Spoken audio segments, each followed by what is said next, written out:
नमस्ते, Memon fast news में आप सभी का फिर से एक बार स्वागत। मनसेचे ठाणे अध्यक्ष अविनाश जाधव यांच्यावर ज्वेलरी दुकानाच्या मालकाकडून 5 कोटी रुपयांची खंडणी मागितल्याप्रकरणी गुन्हा दाखल।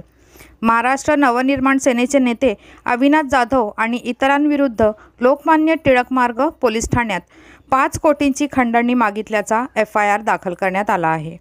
लोकमान्य टिळक मार्ग पोलिसांकडून मिळालेल्या माहितीनुसार मरीन ड्राइव्ह येथे राहणारे आणि सोन्याचा व्यापार करणारे फिर्यादी शैलेश कांतीलाल जैन वय 55 वर्षे यांनी पोलिसात फिर्याद दिली की बुधवारी त्यांनी वैभव ठक्कर याला खाते सेटल करण्यासाठी त्यांच्या कार्यालयात बोलावले होते। यावेळी त्यांच्यासोबत मनसे नेते अविनाश जाधव आणि त्यांचा चालक त्यांच्या अंगरक्षकांसह 5-6 जणांनी जबरदस्तीने त्यांच्या कार्यालयात प्रवेश केला। जाधव यांनी त्यांच्या कार्यालयात घुसून त्यांचा मुलगा सौमिल याला मारहाण केली आणि 5 कोटी रुपये खंडणी मागितल्याची तक्रार जैन यांनी पोलिसांकडे केली आहे।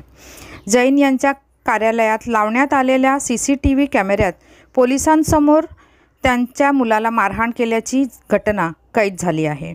वैभव ठक्कर आणि अविनाश जाधव यांच्या विरुद्ध कलम 385, 143, 147, 323, 120B अंतर्गत गुन्हा दाखल करण्यात आला है।